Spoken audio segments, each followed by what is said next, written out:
ئاڕاستەکان لەگەڵ محەممەد نووری. سڵاوی محەمەنووریتان لێبێ. بە پێی یاسای سەرۆکایەتی هەرێمی هەموارکراو بەرزانی بۆی نییە خۆی کاندید بکاتەوە تا ببێتەوە بە سەرۆک یان ماوەی بۆ درێژ بکرێتەوە بە کورتی و بە کوردی. لە دوای بیستی ئابەوە بەرزانی کورسی سەرۆکایەتی لەدەست دەدا. چوارلایەنەکەش دەڵێن بە یاسا کۆتایی بە ماوەکەی دێت. لە بەرامبەریشدا پارتی بە فەرمی دەڵێ بۆ ئەم دۆخەی کوردستان پێویستە بەرزانی هەر سەرۆک بێ و تاکە کاندیدی ئێمەیە. ئەرێ چارەسەر بۆ ئەم دۆخە چییە؟ ئایا بە سازانی یاسایی ئەم پرسە کۆتایی دێ؟ دەوترێت بەرزانی نەیتوانی وەک سەرۆک مامەڵە بکات، وەک سەرۆکێکی حیزبی مامەڵەشی کردووە. بۆیە لایەنەکان ئامادەنین دەنگی پێ بدەنەوە. لە بەرامبەردا پارتی دەڵێت بە سازان دەبێ بگەینە چارەسەر، گوێ لە پرۆژە ناگرین. سەرکردەیەکی پارتی دەڵێت بەرزانی خەمخۆری دۆخەکەیە. پەرلەمانتارێکیش لە بەرامبەردا دەڵێ چی بکەین؟ بە یاسا نابێ خۆی کاندید بکاتەوە، بڕایە و تەواو. ئەگەر بە یاسا نەبێتەوە بە سەرۆک، ئەی چۆن بە سازان دادەنرێتەوە؟ پرسیاری سەرەکی ئەم بەرنامەیەمانە بە میوانداری هەرێک لە بەڕێزان. بورهان ڕەشید، هەڵسوڕای گۆڕان و ئەندامی پێشووی پەرلەمانی کوردستان لەسەر فراکسیۆنی گۆڕان، سوپاسەکەین کاک بورهان. بەڕێزی سوپاسەکەم. هەروەها دکتۆر بەشارەت زەنگەنە، ئەندامی پارتی و مامۆستای زانکۆ، سوپاسەکەین دکتۆر. سوپاس.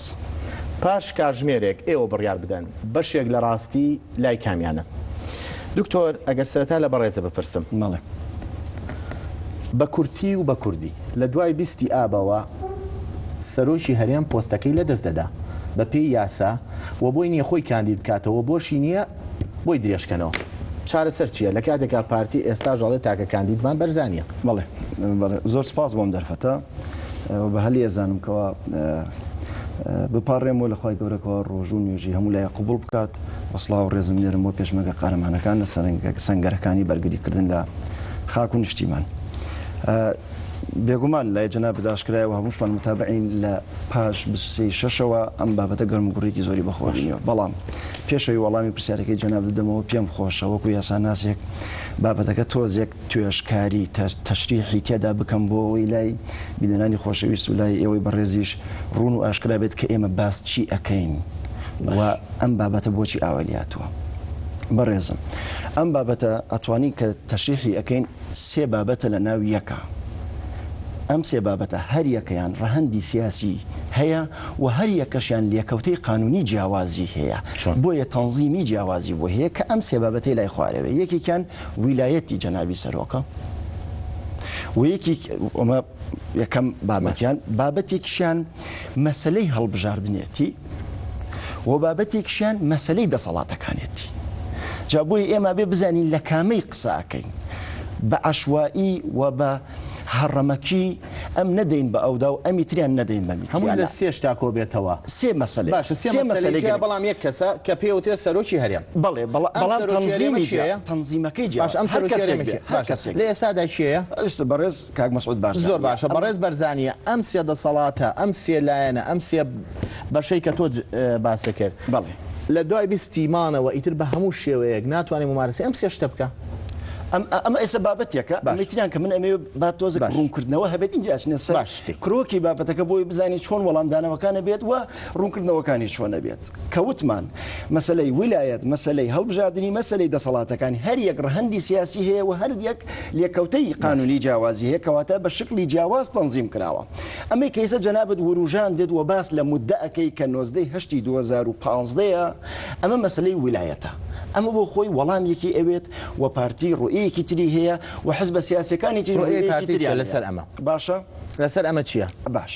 ڕوئەی پارتی لەسەر مەسەلەی ویلایەتی جەنابی سەرۆک ئەوە یەکە. حاڵی حاضر یاسا بەرکاربووەکان نەسەکەن لەسەر ئەوەی کە جەنابی سەرۆک ئێستا سەرۆکی هەرێمە تاوەکو 19/8/2015. ئەمە چی یاسای پێمانڵی یاسای ژمارە 19 ساڵی 2013 یاسای سەرۆکاتی هەموارکراوە. بەڵێ کە هەموارکردنەوەی یاسای ژمارە 1 ساڵی 2005. باشە زۆر ئەمە هەموو بە یاسا کراوە. بیستیمان سەرۆکی هەرێم پۆستەکەی لەدەست دەدا قانونیان قانونی بە گوێرەی ئەم یاسایی کە ئێستا بەرکارە شتیکە هەیە بێجگە لە قانونیان بەڵێ هەیە بەچی باش هەر قانون هەیە چونکە هەر قانون خۆی دەتوانێت چارەسەری قانونی بە قانون دەتوانی پۆستەکەی بۆ درێژکەیتەوە ماوەکەی بۆ درێژکەیتەوە هەروەکو پێشتریش کراوە زۆر باشە ئێمە سەر و مەسەلەیە کاک بوران بەڕێز ئەندامی پەرلەمانی کوردستان بیبوو ئەو مۆزوعەش لەو خولەیە ڕوویا کە ئێوە ئەندام پەرلەمان بوون ئەکرێ بۆ بەرزانی لە دوای بیستیمانەوە درێژ بکرێتەوە بێتەوە بە سەرۆکی هەرێم تۆ بۆ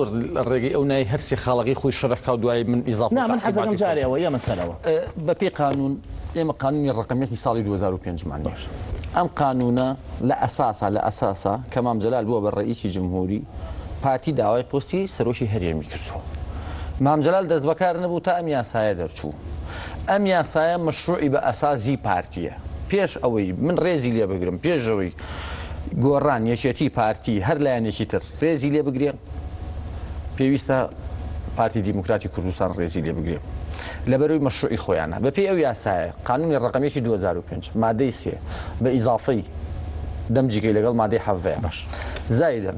مادەی 1 لە قانونی ڕقم 19 ساڵی 2013 ئەوەی پێڵێن سێ حوزەیران سەرۆکی هەرێم ویلایەتی بۆ 2 جارە ئەم 3 جاری راوەتێ و 3 فرسەتی راوەتێ و تەمەنی قانونی خۆی لە ڕووی قانونیەوە لە سەرۆکای بەڵام هەر بە پێی یاسا دەتوانێت هەمواری کەیتەوە ماوەکەی بۆ درێژکەیتەوە ئەوانەوتۆ بەڵێ ئەزانین چی ئەگەر تۆ بگەڕێ بۆ معایری دیموکراتیەت مەحەدی دیموکراتی عالەمی سیرکەی لە هەموو سیستەمە دیموکراتیەکانە ویلایەت بۆ 2 جارە ئەم بە ناقانونی جاری سێمیشی بۆ کراوە بەڵام ئەوان نموزە جێگەن ڕێزیشمان گرت ڕێزیشمان گرت و تایبەتی کەینەوە کوردستان لە شەڕدایە بۆیە پێویستەکە بۆ ئەم دۆخە بەرزانی پێویستە لە شەڕدایە ضرورەتی بەرزانی چییە سەرۆک بێ لەم دۆخەیە من حەزەکەم و پرسیارانم دەستکەوێ ئەم لەو بکەین بڵێ زۆرە جاگەڕ بەسە وەڵام من لاریم لێ نییە وەڵام زۆرە ضرورەتی بەرزانی چییە کە سەرۆکی هەرێم بێ ضرورەتێکی زۆر گەورەی هەیە بەڕێزم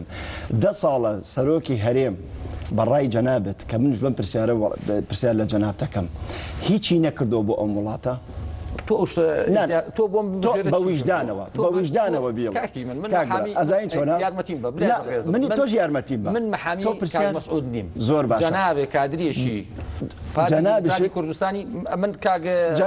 محەممەد نووری ڕەنگە زۆرە لە ئیشتیبا لە قسەکانی هەبێتی هەڵسوڕایی بزوتنەوەی گۆڕان من کابراایەکم لە ماڵی خۆم دانیشتم علاقەیەکی حیزب من ناوم لە هیچ ئۆرگانێکی بزوتکەواتە با بەسەر بەخۆ یارمەتیم بە من خولی پێشوو نام پەرلەمانی بزوتنەوەی گۆڕان زۆر بە شانازی وە هیچ پلەیەکی حزبیشم نییە بەڵام زۆر شانازەڵم ئەندامێکی ساردەی پارتی دیموکراتی کوردستان تۆ ئەو ضرورەتانم پێ بڵێ کە ئەو پیاوە بە ضرور ئەبی سەرۆکی هەرێم بەڵێ کە من و تۆ پێویستە مخالفەی قانون کەین و ئەم پیاوە بێت مخالفەی قانون نییە بە سوڵتانی ئەم وڵاتە کاک بورهان نەمەسەلە سوڵتانبوونی ئەم وڵاتەیە نەمەسەلە مخالفەی قانونیە بەڵێ ئێستا بەخاڵ جواب بدەنەوە لە ضرورەتەکانیمانەوە سێم شتیش کە ضرورەتەکە جەنابەت باسی ئەەکەی پێگەی سەرۆکایەتی هەرێم چ ضرورەتێکی هەبێت لە چوارچێوەی استراکچۆرەی سیاسی و یاسایی ئەم وڵاتەدا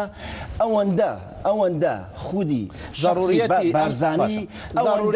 بەرزانی چییە ضرورەتی هەیە کوردستان ئەگەر کوردستان لە شەڕشدا بێ و ئەو خەباتان ڕەشید ئەو هەباتە من باسی نەزەڕێی ببوورە داوای لێبوور نەکەم حەز ناکەم مخاطعی قسەت فەرموو بە قەناعەت و پێت هەڵێم ئێمە باسی نەسەڕیاتی تیۆقراتی ناکەین باسی کراسەکەی عوسمان ناگەین بڵێ من ئەمە خوا پێی بەخشوم نەخێر منیش باسی ئەوم ناکردووە کاک بورهان من ئەڵێم ئەو خاڵانە بۆم دەستنیشان کە 1 2 3 4 ضرورەتی ئەم پیاوە چیە سەرۆکی هەرێم بێ لەبەرەوەی بە پێی قانون پێم وتی مادەی 3 لە ویلایەتی سەرۆکی هەرێم بۆ 4 ساڵە و دەشێ بۆ جاری دووەمی ژەڵ بژێرێتەوە ئەڵێ مادەیەکی قانونی نۆزاڵێ کە ئیتر بۆ دووەم جار بۆی درێژکردنەوەی بۆ نییە ئەمە تا کاک بورهان بە تەواو بە نەسی قانونی تۆ ئەڵێ با مخالفەی قانونیکەی من ناڵێ مخالف نەخێر ئەوە تا قسەکە تەحویل من وام نەوتوە من وامتوە لەکوێ منەوە باچارە بۆ سەر مخالفەی قانونیەک دەکەن جارە سەر مخالفەی قانونیە بعد وڵام پرسیارەکە یەکتریبەنە وەڵام ئەوڵێ ضرورەتی مانەوەی بەرزانی چێ لە پۆستەکەیە بۆی عینە پرسیارش لەو کەمەوە لە ماوەی ئەم 10 ساڵدا هیچ ئیشێکی باشی نەکردووە کە تۆ پێت وایە تەواو ماوەکە من وەڵام بەرەوە من وەڵام بەوە من ئەگەر حرمەتم بۆی هەیە ڕقم لی نییە لەگەڵەوەشە کە ئازارم زۆر لە دەستی پارتی چێشتووە حرمەتم بۆی هەیە بەڵام من لە شوێنی ئەو بم مەمنونە بم ڕێی عام و سەحافە لەسەرم قسە نەکا بچمە ماڵی خۆم دابنیشم بڵێ تەواو بەوەش گەورە ئەبێ بەم شێوەی پارتی ورکی گرتووە گۆشتمێ لەسەر سفرەکە نەخێر گرتنە ئەمە بەڕاستی ئێمە کە ئێستا لە تەحالوفی دەولی و وڵاتان پشتگیریمان نەکات و ناوێکی جوانمان بەشێک لەو تەحالوفە دەولیەمان بۆ خۆمان ڕای وەڵامم پێوان نییە وەڵامەکە چییە وەڵامەکە چی ئەو خۆ نەتێش من جوابی ئەسڵەن پرسیارەکان بەمەوە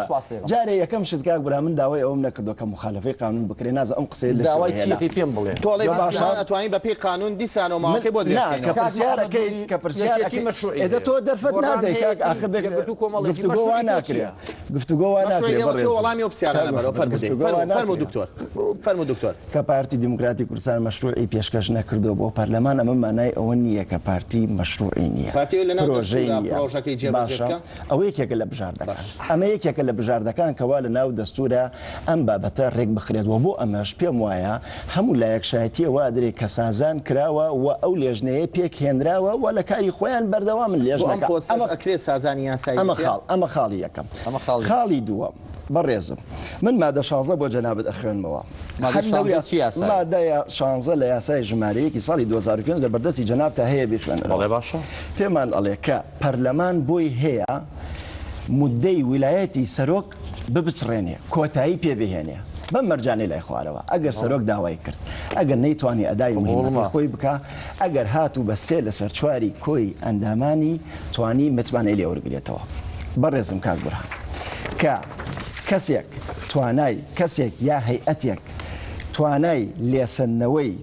متمانە یاخود دابرین و بچراندنی ویلایەتەکەی هەبێت ئایا لە هەمان کاتە توانای پێدانی ویلایەتی نییە عملا بی بورك عندك عربي بكاريلم مبدئك مانية جناب شدي ياسايد في من عليه من يمنح مو بينا اللي ما باش ترجمه ياك هو بس هو تطبيقنا بابا تطبيق فقهي قانوني لما مجال لا هي اونيه سي اونيه او جوازه او ابو اخذ هو ضروريه من ضروريه ايمانوي برزاني شي وايلي بكريك تلاعب بقانونه بكريه تلاعب نيه بريزم تلاعب نيه قربان تلاعب نيه تفسيره بريزم تو نالي من فكرك تاوك كاك محمد جان او من وسامو تو فكرك تاوك كوتمان بوي هي مدك ببتريني كواتا بوي شي هي دريجي كاتو وبيدات تطبيقا بو او مبدئيك عليه من يمنع او من يمنع كي بدات اتواني قدغكات كيش قدغبكات اتواني ببخش ام نظرته ام تيورا ام بوتشونا بسر ولايتي سەرۆکی هەرێم بەرزانیدا جێبەجێ دەبێت کاک محەممەد گیان لە دوای بیستیمانەوە ئەتوانین جێبەجێکەین باش تێکی ڕوونی لە دوای بیستیمان ئەتوانین جێبەجێکەین ئەم قسەیە تەنها مەرج نییە لەسەر بڵێم لەسەر ئەم بابەتە ئەمە من باس لە پرەنسیبێکە کە لە فقهدا پشتی پێ بەسرێ لە فقهی قانونیدا و یەکێکە لە طرقی تەفسیر کە ئێمە لە سەف یەکی کولی قانونە لە مادەی قانون دەستوری بۆ تەڵەبەکانمانی شەرح ئەکەین یەکێک لەو ڕێگانەی تریش ئەوەی مەفهومی مخالفەیە کە وەری ئەگرین باشە مەبدەیەکی تریشمانەیە کە پێمان ئەڵێ أخ بريزم من أميل أنا كاج محمد أميل أنا يا سايكا ببورة خلشيك فرمو يعني ببورة طاقتي نبي جوا لكاس ما بقري كباسي تيوري يا سايكا سب كين خلق لي ما بس ما نحسب كين آخر جناب يا ساي أنا بلان بلا هردوك تاني يا ساي بلان بينيريك مان هي رنجة يا ساي نبي دانيشتوا باش سيري أماكا أم نظرية وتيورو قوانين أنا بسر أماجي بجيب لدواي باستيمانه أكيد برزاني بكريته بسروك بياسة كإما بو وكو أداتي تفسيري بكاري إهانين شبو ياساي جمارة يك بيت صاري 2005 كأم موضوعات تنظيمك يا أبو هري ياساي كتبه كواتا ولا مكا بليا بلي أتواني بياسا بوي تمديد كريتا ولا مكا بليا بلان أخذ تنالي من فكرك تفهم فكرك بلان بكردي وبكردي وأوش معنى كالي من يملك الكل يملك الجزء ودليل يجبو أمكاتي كبرلمان لا سي حزيران دا بياساي جمارة نوزدان نوي كردوا دريجي كردوا هەمووی درێژ نەکردەوە نیوەی مدەکەی درێژ کردەوە کەواتە ئەمە تطبیق ڕێک بۆ ئەوفکرێ و ئەو پرەنسیبەی کە ئەوەی گشتەکەی هەبێت بەشەکەشی هەیە ئامادەی بەرداری ئەو پۆستە بێ کەواتە پارتی استحقاقی خۆیەتی وە جەنابی سەرۆکە لەو پێگەیەدایە ئەوتان لەبیر نەچێوە هەموو لایەکش ئەوەی لەبیر نەچێ ڕاستە ویلایەتی یەکەمی لە نێو پەرلەمان و بەڵام ویلایەتی دووەم خۆ لە نێو خەڵکۆ بۆ خەڵک و پەرلەمانی نێسەر ئەمە انتخابەکەی مەسەلەی دووەمە وەڵام دەبێت وەڵامی زەڕورەتەکەم نەدایەکان قوربان وەڵامی ئەو باتەوە اینجا زەڕورەتەکانی زەڕورەتەکە زۆر باشە ماوە دەیەم دکتۆر بڕوا بکە زەڕورەکان دوای تۆش پرسیارەوەی بەرەوە شتێکی باشی نەکردو لە ماوەی 10 ساڵە ناخر دوو مۆزوعی دوای توانی پرسیاری ئاینەن پرسیاری لەکردیتەوە ئێستا وەڵامی ئەوەی بەرەوە ئەکرێت دوای 20 بەجا تەعقیبم لە سەقسەکانی و بڵێ باشە بەڕوخسە بەڵام نەبا پرسیارە بکەم کاکبوران خەڵکێکی سادە دانیشتووە دوای 20 مان ئەمە پرسیارەکەیاندان پەرلەمانێکیش دەڵێت دوای 20 مانگ چی با پرسیارەکە دەڵێت چی بکەین بە یاسا نابێ خۆی کاندید بکاتەوە و دابنرێتەوە بەڵام دەکرێت دکتۆرەڵێ بەڵێ دەکرێت بە یاسا دابنرێتەوە باسی پێگەی سەرۆکایەتی کرد تەوزیحێکی لێنە با تاقیب لە سەقسەکانی ومجارێ یەک لە بژاردەکان ئەڵەیەک ئەتوانێت لەناو دەستورە کاک مەسعود دابنرێتەوە نەوەست کاک مەسعود بوورە من ئەو لەفزەم بەکانی وتم ئەم بابەتە ئەکرێت چارەسەرکرێ بەڕێزم وایە بە سازانیش ئەو لێژنەیە دروستکراوە بەڵێ یارمەتیم بە من کابراگەم 50 ساڵە محامی دەرەجەم مستەشار بوو دووەم ڕئیسی نەقابی محامی سلێمانی بوو بەڵێ ئەم قسەی جەنابەت ئەزانم ئەم قسەیە بەسەر خەڵکی 14 ساڵ پێش محامی بەڵێ ئەو قسەیە بەسەر خەڵکی ساداتی هەپەڕێ بەڵام یارمەتیم بە جۆم لێگرتی بەڵام دوو مانگە پەرلەمان 27 مادەی لە بەشە هەرە سەهلەکەی دەستور ئەو لیژنێ تێپەڕانەوە کە بەشی ماف و ئازادەکانە حقوق و حڕیات هێشتا نەگەیشتوەوە مۆزوعی سڵوتات و سەلاحیات و هەیئات و ئەمانە کە قورسیەکەی لەوێ هەیە بە دوو مانگ ئەمی کردووە بگاتە ئەوە ساڵێکێوێ ئەم لیژنە دەستوری ئەوە یەکلایی کاتەوە دووسێ مانگەوێ دوو مانگەوێ پەرلەمان دەنگی لەسەر با وا وتمان ئوتڵەی پەرلەمانیشمان شکان دوو مانگەوێ دابش کردەوە بەسەر خەڵکا و خەڵک لێ کۆڵینەوەی بکات بە دواتەسون تا لی تێبگات تا بکرێتە ڕاپرسیەوە مانگێ دوو مانگەوێ تا کارمەندەکانی کۆمسیۆن تدریبیان پێکەن و بە یارمەتی ئەمەی تۆ ئێڵێ ئەگەر قوربانەوە من مقاطعة نكردي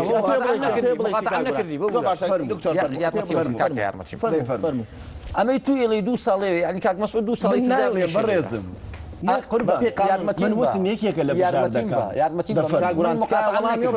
بسياري زور سادي خلقه يقني اللي بجاردك كان بياسا دواي بيستيمان أكريب بوصروشي تمديد كريتو كاك محمد نوري جوابتي ما باب موضوع كان تكلاو نكين لبرو دستور دو صالوني ودو صالي تريبيتي أما جورك الحيلي قانوني جورك اللي خلطاني الرأي عام كوسائل إعلامي بارتي ديمقراطي كردستان ترويجي بوكا نخير يارمتين باسي ما من جواب نهايته مقاطعة أمك فرمو اگر مقاطعه امکی ما دوره من خوینو ولا سر مقاطعه کردن بس یارمتیم باسی مادی دوره یکم نخویندو باسی مادی شانزد کرد باسی مادی شانزد کرد علی که پارلمانی حقیه به صلات لیسن حقی شیء بو يدريش كاتو باوشي من نصي مادي سيو حفا لقانون الرقمي 2005 عليه ولايتي بو دوجار مادي لقانون 19 2013 عليه تواو دو ساڵی زیای وەرگرتووە سێ فرسەتی وەرگر ئەڵێ کۆتایی هاو تۆ ئەکرێ نمونەی باشتر بێنیتەوە فەقیه هنکلسن لە مەدرسەی نەمساوی کە ئەڵێ كل من يربيه يمكن أن يكون قانونا هاد یارمەتیم بە جوابی تۆ نایەوە هات شتێ بتەوێت ئەتوانێت بکەی بە قانون بەڵام لایەنەکانی تر نایانەوێت تۆ بە زۆری ئێستا پێنی نامانەوێ مەبادی دیموکراتی یارمەتیم بە مەبادی دیموکراتی معهدی دیموکراتی عالمی ئەڵێ ویلایەت بۆ دوو جارە هی هەموو ڕئیس و ڕئیس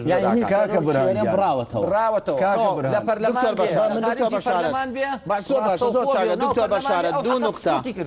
دوو نوقتە بورهان ڕەشی باوکی من براوەتەوە بەڕێزم من نازانم بس جواب ندي جوابي بمولدي بارتي وەڵامی ئەو باتۆ استحقاقی خويتي بارتي استحقاقی خويتي كاك برهان كاتي منه تو كاتي منه بي كاك برهان بو برهان رجع ادم نتيجه تفاهمي وكاتي العراق وكاتي منه زور باشا نخير وكاتي منه بو برهان جنابت خود وانا ساندود مكسيكي سر بخوم كواتا تو نازانم اما كوت اللي انا كاني ترنايوي اما فعلا تو يعني خوێندنەوەی شخصی جەنابتە بۆ واقعی ئێستا کە ئەیڵێ یاخود فعلەن بەڵگەیەکت لا هەیە یاخود ئەکرێ بڵێ ئەمە قسەیەکی خەتەرە بەڕێزم ئەمە قسەیەکی خەتەرە تصريحات چی لە فراکسیۆن بێت چی وەک حیزب بێت دلیل نەبێت چییە؟ توی بە زۆر خوو فرس نا منە بەسەلە فەرزکردن نییە دلیلی چی بەڕێزم ئەگەر بێت یعنی تۆڵی یەکێتی و گۆڕان و کۆمەڵ و یەکگرتو لەگەڵ خەڵکی خۆیان و ئیعلام و جەماوەر و کادرەکانیان ڕاز ناکەن دلیل ئەم ئیسقاتاتانە لەکوێنی تۆ لە ئەوڵی بەرنامەکە و ئیسقاتات ئەەکەی بم دەڵێ ئەتوێ مخالفەی قانون بڵێ ئەو درۆزنەکە ئەتوێ بڵێ پارتی خۆی فەرزەکان نازانم ببوورە جەنابەت پێشەوەی بەرنامەکە دەست پێ بکات تۆ مەجالێک بە مەجالێک بە کاک برهان یاسای پارتی یاسای بەرکار نەخێر یاسای کوردستانە یاسای پارتی چێمە چۆن سەڵحگەلێکە تۆ بەکارێتی لە پەرلەمان بۆ ئەزانی ئەمە زۆر سەیرا تۆ ئەزانی جەنابەت ئەو دەمی کە یاسای ژمارەیەک کراوە لە من باشتر ئەزانی کەوا سەرۆکی پەرلەمان بەڕێز عەدنان موفتی بۆ کە ئەندامی مەکتەبی سیاسی حزبێکی معین و چاک شەزانی لە مەشروعەکەی پارتی کاتێکە یاسای ژمارە 19 دەرکراوە دکتۆر ئەرسەلان بایز سەرۆکی پەرلەمان بووە پارتی چی و حاڵی ئەمە یاسایەکە سازای تۆ گوێ ناگرێت بەڕێزم من جوان گوێم لێ کردووی ئەزانم دەقەش چیەڵێ نەخێر مەجال نادەیت تۆ باشە ئەگەر بێت و پرۆژەی پارتی دیموکراتی کوردستانیش بێ گریمان بڵێن واشە قسەکەی جەنابەت خۆ گرنگەوەی ئێسەوەی لە بەردەست جەنابتە یاسایەکە لە گەورەترین دەسەڵاتی شەرعی ئەم وڵاتەوە دەرچوو کە پەرلەمانە کەواتە هەریچ نەبێت لەبەر ئەوە بێ ڕێزی لێ بگرێت لایەن وەڵامی پرسیارەمان وایە هیمن تایبەت ئەڵێ بەپێی ئەم یاسایە با من غەڵەتی یاسایی نەکەم بەپێی ئەم یاسایتر ئەمە بێ ئەوە بێ نازان بەپێی ئەم یاسایە بەرزانی لە دوای بسیمانەوە بۆ هەیە خۆی کاندید کاتۆیان دابنێتەوە بۆی هەیە بەپێی مادەی حەود لەو یاسایە بچێت لە محکەمەی تەمیز شکاتکە تەواو بۆی نییە دامنێتەوە حەقم نییە حەقی هەیەیان حەقی نیە یاسایە تەواو وەڵامی ئەو پرسیارە بەرەوە حەقی نییە سقوتی دەسەڵاتەکانی کردووە لە دوای بستیمانەوە محەممەد نووری پەرلەمان بێ هەڵبژاردننی ڕاستە خۆ بێ سقوتی کردووە لە هەردوو خاڵتەکە وڵات دوولاتەکەی خۆی تەواو کردو 2 ساڵی زیاتر ئەو باید ئەوە ڕوون کاتوێ سایمە لە ناو خەڵکیشەوە هەڵبژێرا بێ لە پەرلەمانیشەوە بەرزانی لە دوای بستیمانەوە سقوتی کردووە حەقی ئەو سقوتی سەرۆکاتی بەڵێ وڵایەتی سقوتی کردووە بەڕێزم لە دوای بستیمانەوە بەپێی مادەی 15 نەسەحەکە وازەحە دەسەڵات دەچێت بۆ سەرۆشی پەرلەمان بە نەسی عەرەبیەکەشی و بە نەسی کوردیەکەشی زۆر بەوازە ئەڵێ لەبەر هەر هۆکارێک کورسەکەی چۆڵ بوو دەسەڵات دەچێت بۆ سەرۆشی پەرلەمان ئەویش لە ماوەی 6 ڕۆژە ئیعلانی هەڵبژاردننی تازاکە وەک سەرۆکی هەرێمیش مەحەمەلەکە بەڕێزم دەوڵامی پرسیارانە بە وردی باشە بەسەر لە دوای بستیمانەوە بە هەموو شێوەیەک بەڕێز ئەم پۆستە لە دەست دەدا باش لە ئاخر قسەی کاک بران و دەست پێەکەم مادە 14 کە باس لە حاڵەی خیابەکە و مادە 15 کە باس لە حاڵەی شەهور ئەکات کام دوانە جەناب شدۆک و من ئەزانی لە جیاوازی سادە بۆی خەڵک تێبگات حاڵەتی غایبوون و حاڵەتی چۆڵبوونی پێگەکە ئەمە نازانم بەچی تەفسیرێک کاک بورهان ئێوێ قەناعەت بە من و بە بینەرانیش بکات کە ڕۆژی 19 بەدواوە ئەو پێگەیە بەو تەفسیری مادە 19 ئەمە ئەتوانی یەکلایکەینەوە کە لای خۆشی یاساییە کە چاکیش ئەزانێت تەفسیری ئەم جۆرە ئێدەی خۆ نەسەکە ئەو بە تەفسیری خۆی لە دوای ئەخت مەجالم لەبەرمە کاکە مادەکەم لەبەرە قوربان مادەکەم لەبەرە بەڕێزم توانی خۆ بیخوێنیتەوە کاکە گیان کاک محەممەدەوە قسەکەی من بردنەوە بەسەر ئەگەر وابێ من هەریش نابێ بەسەر چاو بەزەوە مادەکە مادەی 15 کاکە لەبەرمە مادەکە بەڕێزم بەڕێزم من پێت ئەڵێم بەچی تەفسیرێک پێمەڵێ ئەمە مادە 15 بەسەریا جێبەجێ ئەبێت یعنی چی یعنی لێم تێبگەکە تەفسیری ئەم نەسە یا کۆی گشتی ئەم یاسایە ئەبێت جهەیەکی معتەبەر و جهەیەکی معەن بێت قەزایی کە تەفسیری بڵم کە کاتێکە من ئەو تەفسیرم لە جهەیەکی قەزایی وەرگرت وەکو دادگای تەمیز وەکو جەنابەت ئاماژ بدە لە مادە حەوتە ڕوونی ئەکاتەوە یاخود وەکو مادە 93 دەستوری عێراق پێمانڵێکە بۆمان هەیە پەنابنە بەر دادگای دەستوری دادگای فیدرالی ئەو کات بڕیاری دادگای و لەسەر سەردانرێ و فاشە بۆ بگەڕێنەوە بۆ بەغا بۆ هیچ شێکی تر ئێمە نەگەڕێنەوە بەڵام مەسەلە بەغانی بگەڕێنەوە بۆ ئەوەی کە پێوتێ قانون حادی باشە من پرسیارەکەی منەوەیە پرسیارەکەمانەوە ئەڵێ بۆی نییە حەقی نییە وەڵامی من بەرەوە ئێدە باشە ئەوە بەشی یەکە من وەڵامدا ئەمەشیان وەڵام بۆی بەڵێ بە گوێرەی ئەم یاسانەی کە ئێستا بەرکارە بڵێ بۆی وایە بەڵێ قسەکە وایە بۆی نییە بە گوێرەی ئەم یاسانەی کە بەرکارە باشە تۆ گوێ بگرە بەڵام لێرە کۆتایی نایە بەڕێزم تۆ گوێ بگرە ئەم بابەتێکی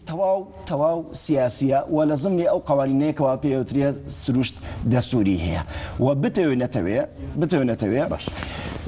ڕەهەندە سیاسیەکەی زاڵە بەسەریدا ووا دەکات کە فعلەن چاکیش خۆتیش بەبیرتێکە لە پاش هەفتەی شوبات و لە 22دا بڕیارێکی پەرلەمانمان هەیە و هەفتە خاڵیە و لە خاڵی 16 پێمان ئەڵێت ئەو یاسایانی ڕەهەندی نیشتیمانیان هەیە کە دەبێت بە سازان بکرێت ئەلێرەوە دەواازەکە ئەکرێتەوە بەڵێ ئەگەر ئەو نەبێت چی یاسایەک هەیە کەواتە لێرەوە بە ئەپەلم لێمەکە ئەچینە ناو سازانەوە باشە کە چوونە ناو سازانەوە ئەو کات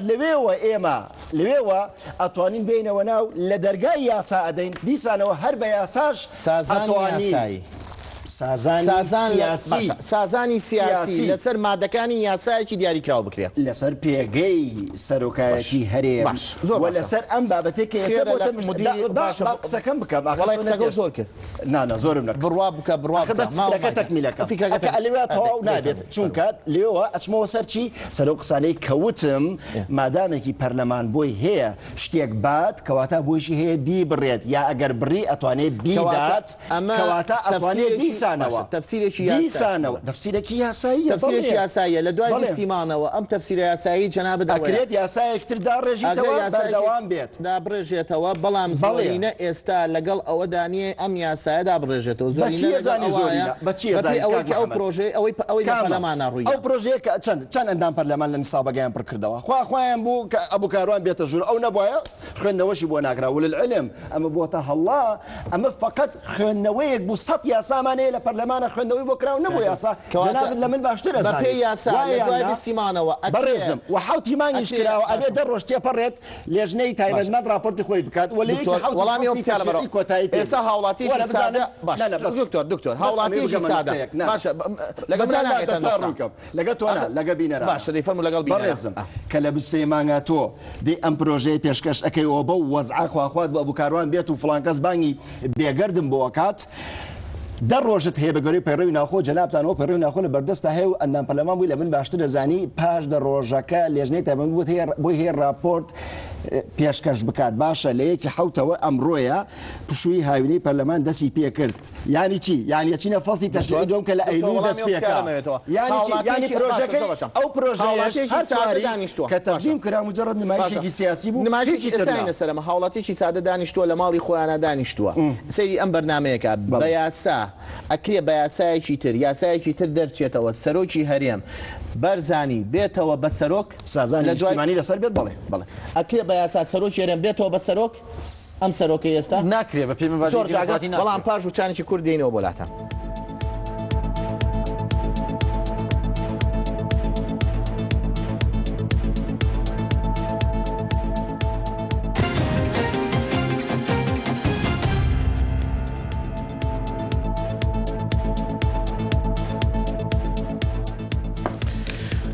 دووبارە سڵاو بە یاسا حەق نییە خۆی هەڵبژێتەوە و ناکرێ بە یاسا بۆی هەیە و یاسایەکی تر لە مناقەشە جەدەلیە با بینێ دەرەوە باشە بۆ بە سازان ناکرێ ئەم پرسە یەکلا بێتەوە جوابی ئەو شتێم بەزانێت تاقیب مەسە قسەکان نییە ئەو ئەڵێت مادەی 15وان ناڵێ کە لە مادەی سیاوتی ویلایەت بۆ دووجارە کە دووجارەکەی تەواو کرد مادەی 15 بە نەس ئەڵێ لەبەر هەر هۆکارێ ئەڵێ ئەگەر پلە و پای سەرۆشی هەرێم لەبەر هەر هۆکارێک چۆڵ بوو تەواو بوونی عەقدی تۆ لەم تەلەڤیزۆنە چۆڵبوونی شوێنەکەت نییە کاکە لەبەر ئەوە هیچ تەفسیرێکی تر هەڵناگرێ ئەوەش قبوڵ نییە ئەوە نەسە عەرەبیەکەی ئیزا شەغەرە منصەب ڕەئیس الإقلیم لێ سەبەب بکەم باسی ئەوە کاڵێ پەنا بۆ تەفسیرە بین بۆ محکەمەی تەمیز بۆی نییە یارمەتیم بە مقاتعەم مەکە باش نەبوو قانونە بەرکارەکانی هەرێمی کوردستان قانونی مەجلیسی شورای دەوڵەمان هەیە قانون ئەنجومەنی شورای دەوڵەت ساڵی 2008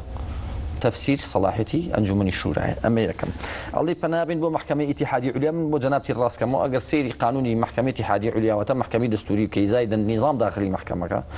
تو بود هي تەنها بە دەستور تەعن لە قوانین بێ بڵێ ئەم قانونە بە پێی مادەی سیانزە لە دەستوری دایمی عێراقی 2005 کە دوو فەقەرەیە و دوو ئێمە کۆمەڵ مغاڵەتی قانونی و کردو یارمەتی نەخێر مغاڵەتە نییە. بەتەواوی بکەم ئەوە ڕێقابەی دەستوریەتی قوانینە بەڵێ منیش مادە 93 باس کرد بەڕێزم خۆ ئێمە لە قوانینی ئاخر تۆ مغاڵەتەی من ئەمە مغاڵەتەی ئەکادیمیە بەسەر منە ئیسقاطیەکەی ئەوە قبول نییە يعتبر هذا الدستور القانون الأسمى والأعلى في العراق ويعتبر ملزما في أنحاء كافة لا يجوز صنع أي قانون ويتعارض مع أحكام هذا الدستور لبر أوا محكمة دستوري بود هي بلي أم قانوننا دستوري شكاتي صلاحية سركاتي طبيعي دستورية برزم يارمتين ببي لا تو أول من برا لو بيني أول من برا نخير ببي طبيعي دستورية ببي دستوري عراقي نخير طبيعي دستورية قانوني كوكو قانوني طبيعي دستوري أي قانوني دستوري طبيعتي دستوري هي قربان قانوني دستورية خاطري خبره هرجك تبي فقه دستورية والي كاك برو سكالاكا سكالاناك من سكالاناك حقي مادة سيانزي دستوري عراق حقي دستوري بوني أو مبدأ سموي دستوره أو مبدأ سموي دستوره هم وزانين بالله كاك أو حقينا يتتيه بالله داويتي داويتي بس برياري يكو دوي صالي 2011 لما برقي شانزي أتوالي سازان أي باشا أو أجر إيه أو أنا مقيد بيوي وقت بارتي خير أما برياري يكو دو أأمنه خير لنا هم يا أود الجاردو أي قدوة يا متين ببراي باشا سقراري محكمة شو أي 2011 إما وقران لبرلمان 25 كرسي بوين إيه بو موافق 23 كرسي بوين إيه بو موافق نبون بسازان أو وقتها بو بدو قوليتي تان بران كباسي سازان نكى يسكردو تبع مبرر أو كانت جنابته بشوية الرسمي أوبوزيسيون بوي بريزم يا عليه فصل تشريعية كي حوطه يا أخي أوبوزيسيون بوي جلسة استثنائية أمادة بوغاني تمديد جلسة استثنائية جاء أتواني بك أو برسيارة أو الأخوان ببرسا أنا تواني توهم تفسير عبقري أنا دي تفسيري أوش مبرر جواب ولا تفسير مبرر إما تندان فصل تشريعي أتواني بك تو بيطلع بانكي فلان وبانكي فلان كي تابي قانوني الرقمي شي نودو قانوني بيرنا وخي برلمان نزانيت بونا زانم هايلوا بس جلسة استثنائية كاكا إما دانشتون بازي فرمو با 50 زائد يك بكا إما دانشتون بو مهاترات بيقر خان بيو أبو كاروان إجازة وخياباتيان هو غلطي خويانا أم جارب الله يتوان نتنا 50 و 50 وشتي جاك خويانا رزويان بيه باتشي لازم أم مجدانا لك جناب وتي أكري سازان بكري بارتي شتيجي ناوي سازان يا سايبي لا أنا كان خوينا زمان بارتي بيت ببيع مقابل بوستي سرو شيري موري بريتو ورا كاكا باكاك مسعود نبيه باكاك مسرور باكاك نتشير بيه ورا بيه هنا بمقابلي أوا ورا الرئيس وزراء وسي وزير ما بلا أنا كان يتر أجت وسازان تبي أجت وأشتوي تبي نكسر وان زهابي بيت الست تلفزيون جنجة الركاني بارتي جنجة الردي بيني رشان قالي بيه بقولوا قربان بقربان أو باسي جنجة الركاني كردوا بداخوا يعني أرتي أو تايتل أو تيكا قصي ورقدوا كردي تايتل يجلسري وإلا خد طبعي دكتور سيروان زهابي باش أنا سيد ويك لك بين معتدل كان نيو بارتي ديمقراطي كردستان أما اشتيك قابلي قصة كردني كاك برهان جان بريزم وكو كردواري الله قلنا مجلسمان نبيني بيا بشتي مجلسمان بينيوا يعني قال اشتيك لا ياسا نزاني جنابة محاماة كردوا إيه مش اشتيكي لي زاني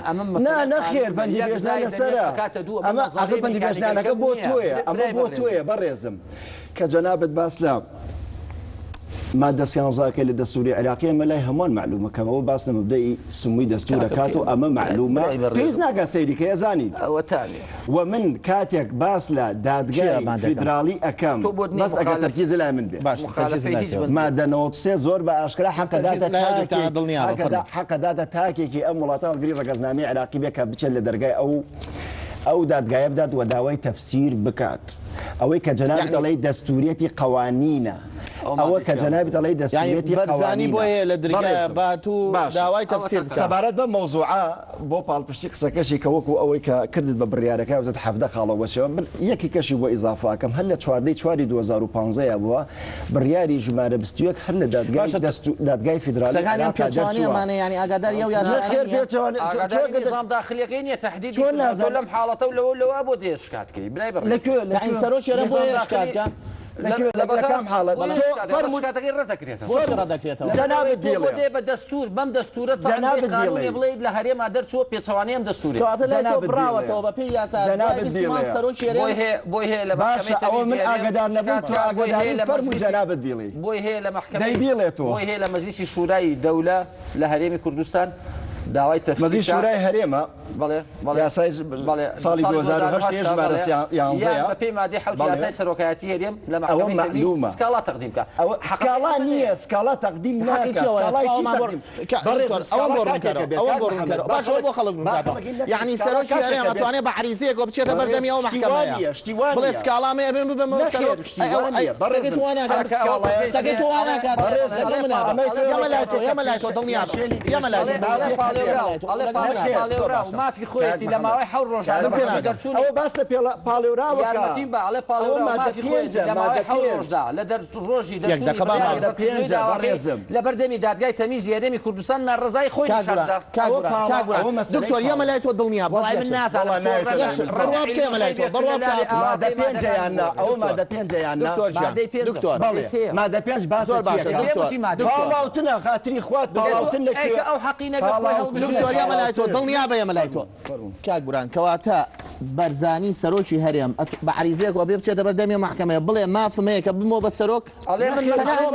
باشە با من ئێستا لای تۆ دیوانیە بەڕێز تەقدیمی کۆمیسیۆنێکا کۆمیسیۆن پێ لە تۆ دوولایەتەکە و بە پێی مادەی سێ تەواو کردووە کە ڕەدی کردەوە ئەوی ژەتی عریزەیەگەیە بە محکەمەی تەمیز ئەگەر هێزەکان لە پشتەوە ڕێکەوتن و بەرزانی کرایەوە بە سەرۆک بە نایاساییە بێ ئەوە نایاساییە یاسای دەربێتن یاسایی چی بەڕێزم زۆر بە بۆچی بەڕێزم ئەی بە لەبەرەوەی ئێمە مخالفی مەبادی دیموکراتی عالمیە مەحەدی دیموکراتی عالمی سی مەبادیەکانی کە بزانە مواصفاتی دیموکراتی چییە دوو خولە ئەمە عیبێ لەبەرەوەی متناقض لەگەڵ مادەی سێ و مادەی حەڤ و مادەیەکی قانونی 2023 وەڵام